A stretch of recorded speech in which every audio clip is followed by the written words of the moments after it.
14장 17절을 한번 읽어보겠습니다. 요한복음 14장 17절입니다. 제가 봉독하겠습니다. 그는 진리의 영이라 세상은 능히 그를 받지 못하나니 이는 그를 보지도 못하고 알지도 못함이라. 그러나 너희는 그를 아나니 그는 너희와 함께 거하심이요 또 너희 속에 계심이겠습니다. 아멘. 자, 여러분, 성령은 세상과 명확하게 구별된 분이죠. 자, 이것이 참 중요합니다. 하늘나라에서 출세하면은 세상에서는 무명인이 되는 경우가 있죠. 교회에 어떠한 위대한 역사가 일어나도 9시 뉴스에 한 번도 나오지 않고요. 우리가 새벽 기도나 예배 시간에 깨어진 가정이 회복되거나 병든 몸이 고침받았을 때 이런 것 역시 뉴스에 나오지 않고 검색을 해도 나오지 않습니다. 세상과 우리는 구별되어 있기 때문이죠. 세상은 성령의 역사를 알지 못한다고 합니다. 노란 글씨 뭐라고 되어 있죠? 시작. 그러나 너희는 그를 아나니. 아멘. 그러나 너희는 그것을 아나니. 하나님은 세상과 우리의 차이를 이렇게 구분을 짓고 있습니다. 성령의 역사를 아는 사람과 성령의 역사를 알지 못하는 사람, 이렇게 구분을 짓고 있다는 거죠. 그렇기 때문에 우리는 하나님의 역사를 알아보지 못하는 세상 앞에서 기죽지 말아야 된다는 것입니다. 성령은 하나님의 말씀으로 우리를 인도하시는 분이십니다. 요한복음 16장 13절입니다. 시작. 예, 성령이 오시면 그가 너희를 모든 진리 가운데로 인도하시리니 그가 스스로 말하지 않고 오직 들은 것을 말하며 장래일을 너희에게 알리시리라. 아멘. 성령님은 하나님의 말씀으로 우리를 인도하시는 분이십니다. 여기서 진리라고 된 것은 하나님의 말씀을 의미합니다. 하나님의 말씀은 어떻게 쓰여졌을까요? 성령의 감동하심으로 쓰여졌죠. 성령을 받기 전에 하나님 말씀을 읽으면은 완전히 수면 복음입니다. 그렇게 잠이 올 수 없어요. 그런데 성령의 눈으로 보면은 말씀 속에서 예수님의 지혜가 느껴지고 예수님의 능력과 사랑이 우리 속에 불부터 오르는 것을 느낍니다. 성령으로 거듭나지 않은 사람은 아무리 똑똑해도 말씀을 이해할 수가 없습니다. 성령 충만해야 말씀이 깨달을 수 있고 또 말씀대로 살 수 있는 능력이 주어지는 것입니다. 그래서 성령은 말씀을 사용하셔서 우리 속에 주의 뜻이 이루어지도록 역사하십니다. 그래서 말씀을 묵상하고 말씀을 읽고 말씀을 연구하고 말씀대로 사는 것이 이래서 중요하다는 거죠.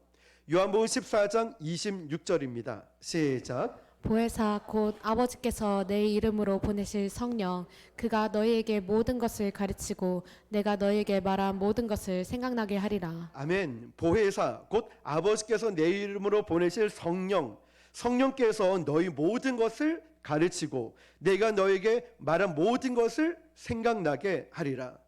아멘. 자, 여러분, 우리가 축구를 예를 들면 아주 뛰어난 메시 또 손흥민 이런 선수들 보면 축구책 매뉴얼을 보고 패스가 올 때 어떻게 해야 될까, 슛을 때릴 때 어떻게 해야 될까 막 책을 찾아보고 그러진 않죠.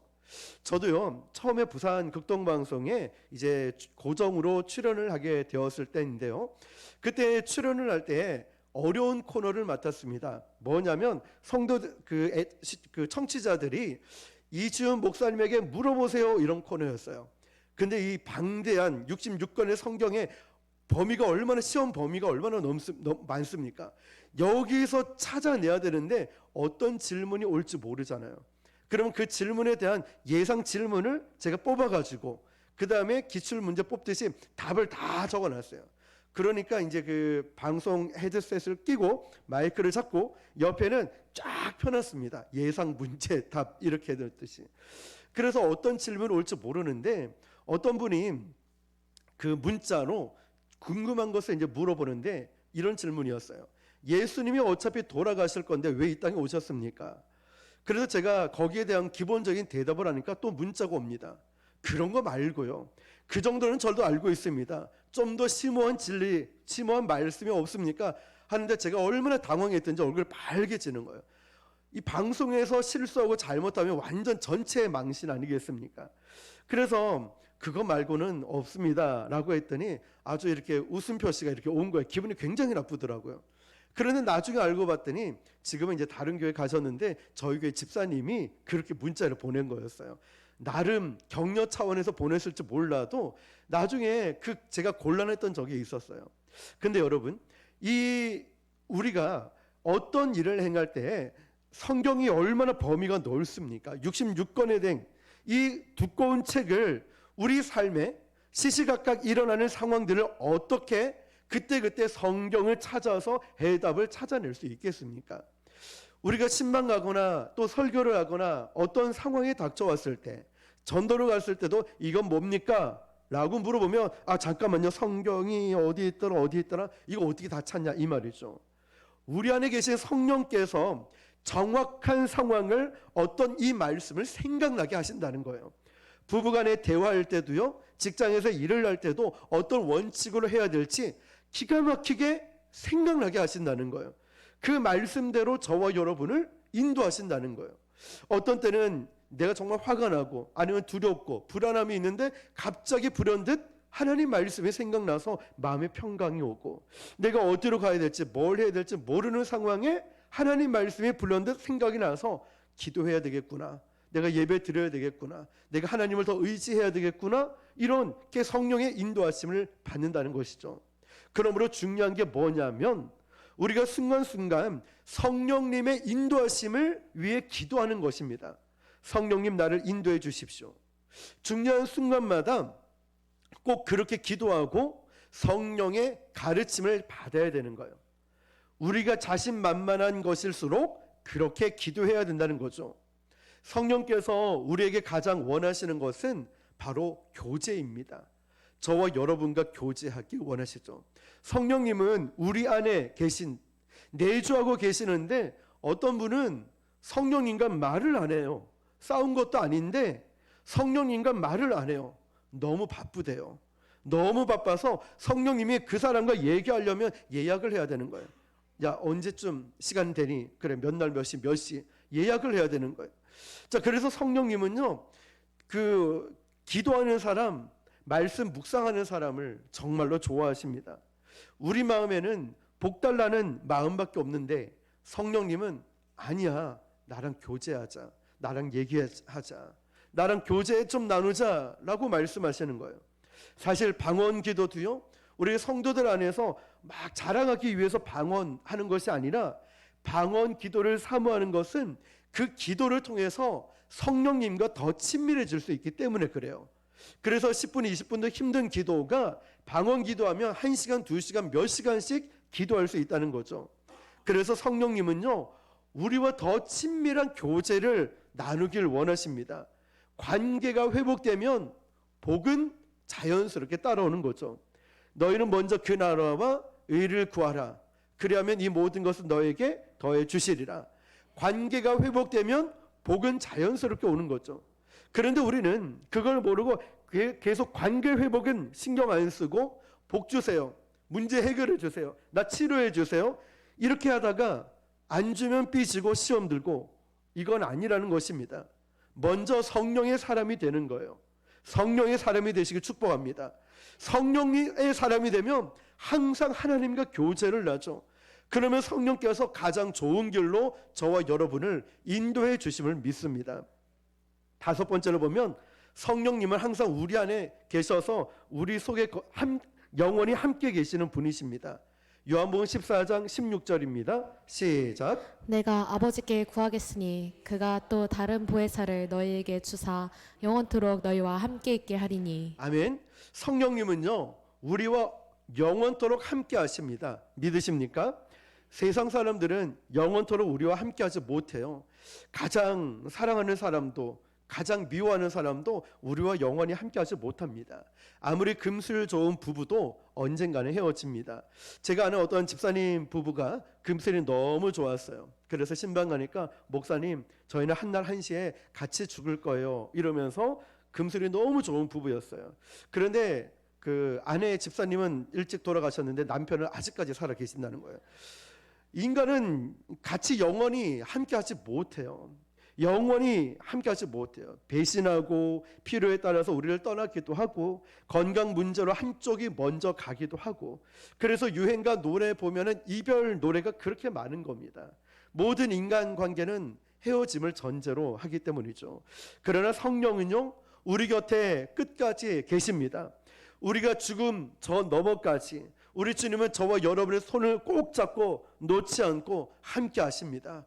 죽음에서 병든 자, 연약한 자, 고난 가운데 있는 모든 자들에게도 사람들은 떠나도 우리 주님은 함께 하십니다. 지금도 함께하고 계시고 앞으로도 함께 하실 것입니다. 사람은 떠납니다. 주변에 있는 것은 변합니다. 배신합니다. 그러나 우리 주님은 절대 그런 분이 아니라 영원히 함께 하시는 분이십니다.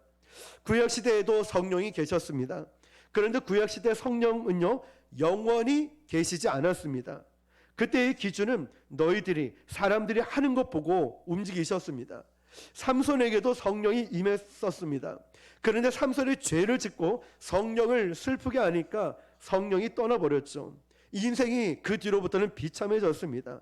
이스라엘 백성들이 광야에서 구름 기둥 불 기둥으로 항상 성령이 인도하셨죠. 이스라엘 백성들이 하나님께 죄를 지으니까 성령이 떠나버리잖아요. 그들부터 그들의 운명은 비참해졌습니다. 그러니까 구약시대에 성령이 계시는 조건은 인간이 얼마나 말씀을 잘 지키느냐 그렇지 않느냐에 달려 있어요. 그런데 신약시대를 우리가 살고 있죠. 신약시대에 예수님께서 보내주신 성령은 달랐습니다. 영원히 우리를 떠나지 않습니다. 그 기준은 내가 잘나서 내가 착해서가 아니에요. 우리는 여전히 아직도 죄인이지만 신약시대를 살고 있는 성령이 계시는 조건은 우리한테 달려있는 것이 아니라 저와 여러분, 우리를 위해 돌아가신 예수님의 십자가 보혈의 공로라는 것입니다. 성령께서 우리가 죄를 지어도 탄식하긴 하지만 끝까지 우리 곁에서 붙어 계신 줄 믿습니다. 그래서 우리는 항상 성령 앞으로 돌아올 수 있고 하나님과의 관계를 회복할 수 있는 것입니다. 이 성령이 임할 때 바로 우리에게 하늘의 능력이 임하는 것입니다. 사도행전 1장 8절입니다. 시작. 오직 성령이 너희에게 임하시면 너희가 권능을 받고 예루살렘과 온 유대와 사마리아와 땅 끝까지 이르러 내 증인이 되리라 하시니라. 아멘. 성령은 우리에게 능력을 부어주시는데요.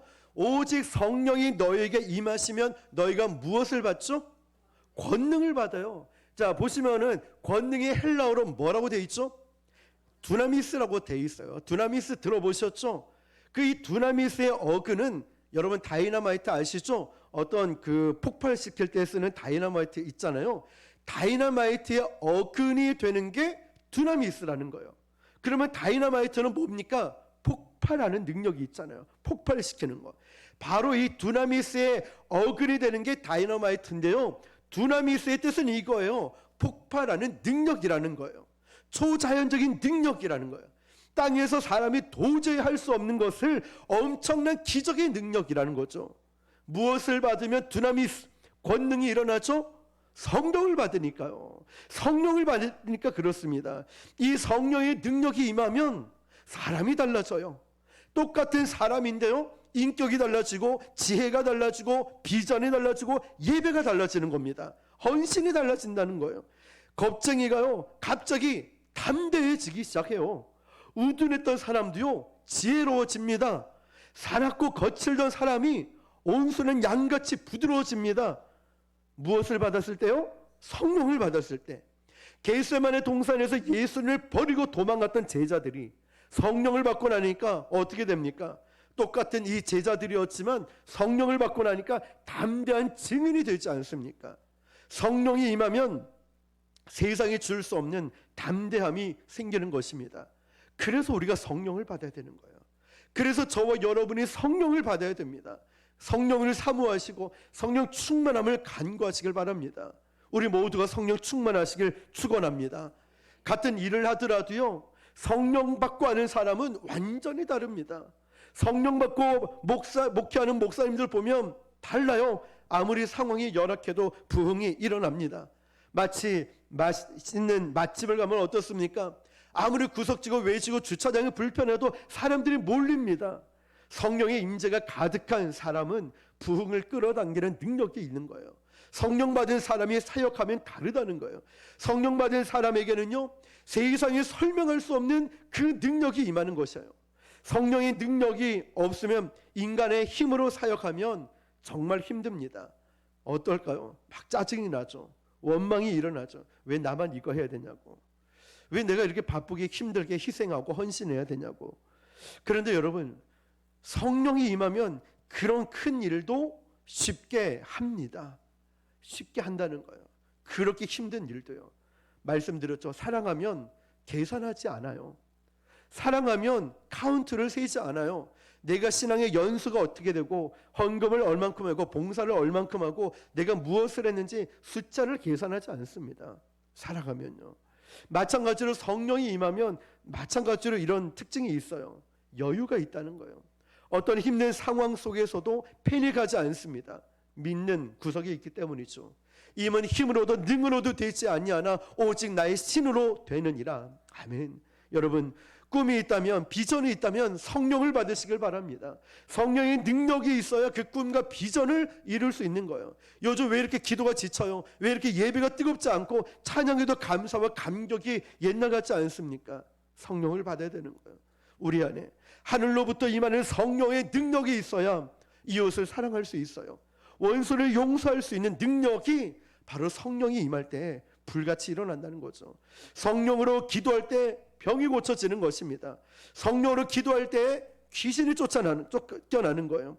성령의 능력이 임하면 주변 환경은 정말 전쟁 같은데 내 마음에 평안이 오는 것입니다. 성령의 능력이 임하면 기쁨이 충만합니다. 그래서 아직 내 몸이 병들었는데 코로나로 인해 아직도 후유증이 남아 있는데 돈도 없고 상황도 안 좋은데 성령의 사람은 하늘의 기쁨이 충만한 것입니다. 그래서 여러분, 우리 모두에게 이렇게 비가 내리듯이 성령의 단비가 저와 여러분 삶 속에 흠뻑 젖어지길 주님의 이름으로 축복합니다. 예수님은 제자들에게 성령의 능력을 부어주길 원하셨어요. 그리고 그 능력을 받고 나면 너희가 뭐가 된다고요? 증인이 된다고 하셨어요. 증인이요, 어떤 뜻이냐면 헬라어로 한번 읽어볼까요? 시작. 마르티스. 헬라어로 뭐라고요? 마르티스라고 부릅니다. 자, 여러분, 증인은 헬라어로 마르티스라고 부르는데요, 이 뜻이 뭐냐면 목숨 걸고 죽을 수 있는 순교자라는 뜻이에요. 증인이 뭐냐? 목숨 걸고 죽을 수 있는 순교자라는 뜻이에요. 자기의 이 증언을 하게 되면, 내가 이 증거를 하게 되면 나는 죽을 각오를 하고 말을 하는 것입니다. 여러분, 오늘날 기독교가 왜 힘이 없을까요? 왜 이렇게 힘이 없고 기독교가, 또 내 신앙이 왜 이렇게 힘이 없고 밍숭맹숭해지는 걸까요? 왜 이렇게 뜨거움이 사라지고 열심과 열정이 왜 식는 것 같아 보입니까? 그때 우리는 다른 사람, 다른 환경 탓을 하죠. 누구 때문에 그래? 이것 때문에 그래? 저것 때문에 그래? 그런데 예전에 우리 더 어렵고 힘든 상황에서는 그러지 않을 때가 있었거든요. 결코 상황이 중요한 게 아니라 왜 힘이 없어지느냐? 오늘 이 말씀을 보면 예수님을 위해서 목숨 걸 각오가 돼 있지 않은 거예요.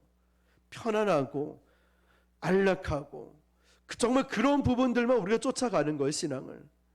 예수님을 위해서 목숨 걸 각오가 되어 있지 않은 것.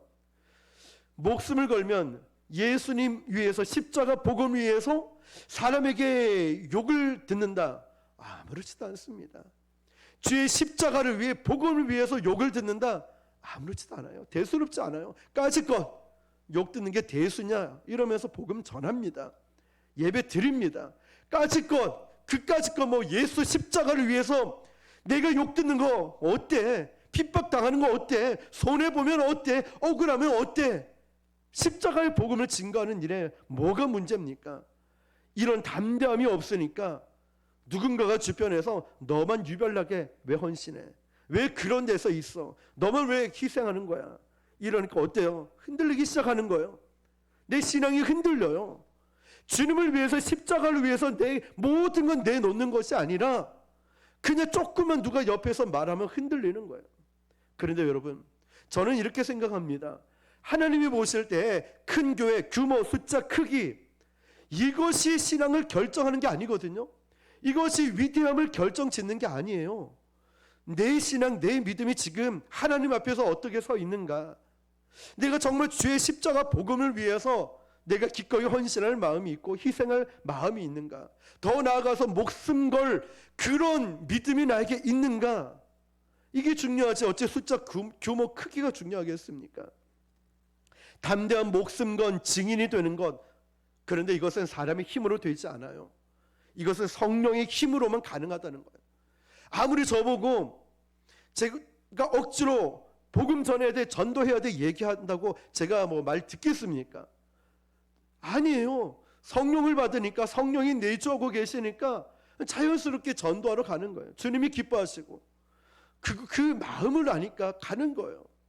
힘들어도 피곤해도 그냥 몸이 반응을 하는 거예요. 우리 주님이 가장 기뻐하는 거예요. 나는 부족하고, 나는 연약하고, 나는 보잘것없고, 나는 정말 더러운 죄인이지만 그래도 주님이 무엇을 기뻐하는지 아니까 비가 오나 눈이 오나 태풍이 오나 전도하러 나가는 겁니다. 여러분, 저는 그래서 우리 교회 성도님들에게 전도하러 오십시오 강요하지 않아요. 근데 알아서들 오시더라고요. 전도하러 못 오면 헌금을 하시고, 아니면 전도 용품 지원을 하면서, 아니면 중복 기도해 주면서 늘 같은 마음을 품어 주시더라고요. 그래서 저는 우리 교회 성도님들에게 늘 감사해요. 저는 억지로 오라고 부담 주지 않습니다. 때가 되면 하나님이 인도해 주시고 그 자리에 못 와도 늘 기도해 주시는 거 아니까 말이죠. 전도는 성령의 힘으로만 가능한 거예요. 증인이 된다는 거, 목숨을 건다는 거, 나 목숨 걸어야지, 이래서 되는 게 아니에요. 성령을 받으니까, 그 능력을 받으니까 세계 복음화라는 위대한 비전을 갖고 나가는 것 아니겠습니까? 성령이 끌고 가시는 거예요. 성령이 인도해 주시는 거예요. 증인이 된다는 것, 예수님을 전하는 거죠. 성령이 임해야 예수님을 전할 마음이 생긴다는 거예요. 성령이 임하면 예수님 얘기요 시키지 않아도 합니다. 사실은 전도는 훈련받아서 되는 게 아니라 성령 받고 하는 것입니다.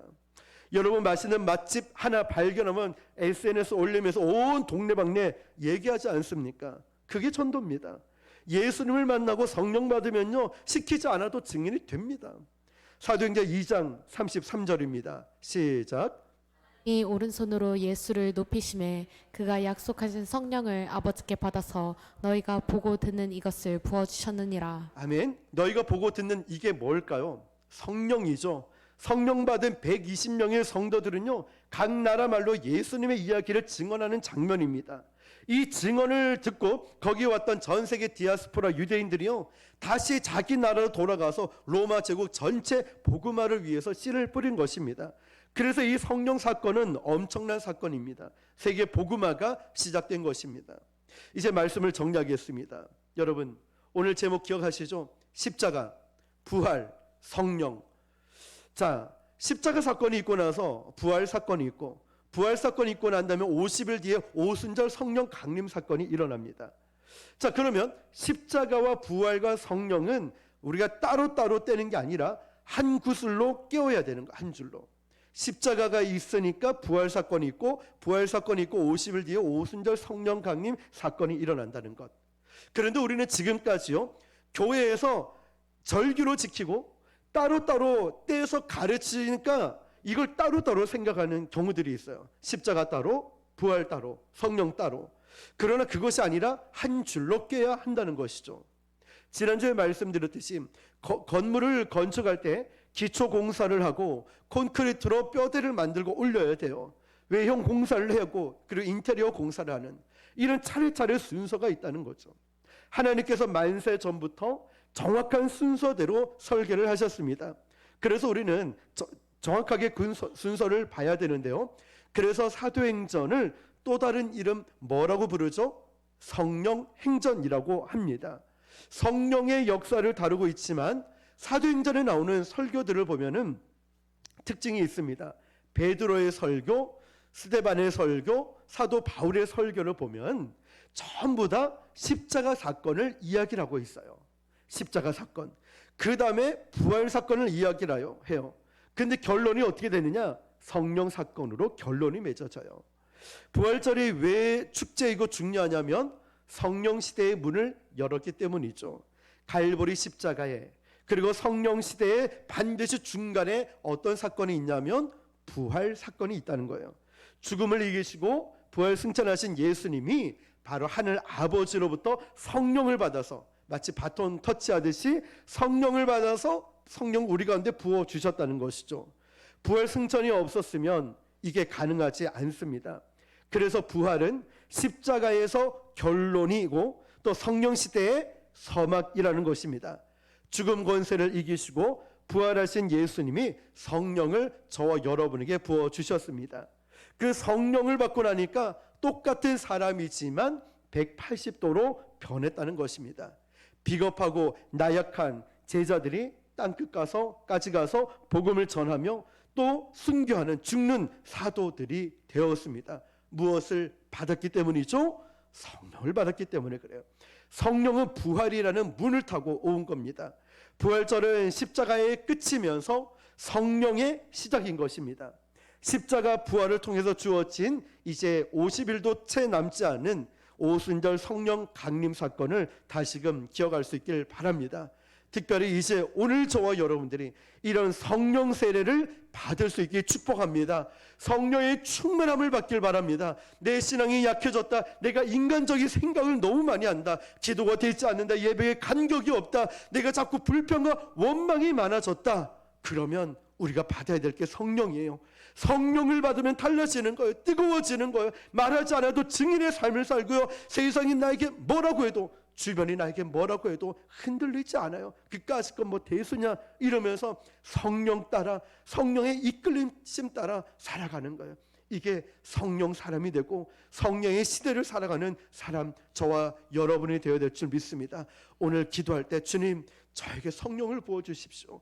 제가 이제 인간의 힘으로 할 수 없습니다. 왜 이렇게 불평과 원망이 많아졌고, 왜 이렇게 시험에 잘 들고, 왜 이렇게 상처를 잘 받습니까? 제가 성령 없이 예배 드렸습니다. 내주하고 계신 성령님과 친밀함이 없었습니다. 성령을 나에게, 우리에게 부어 주십시오. 그 성령 충만함으로 완전히 변화된 삶을 살아가시기를 주님의 이름으로 축원합니다. 기도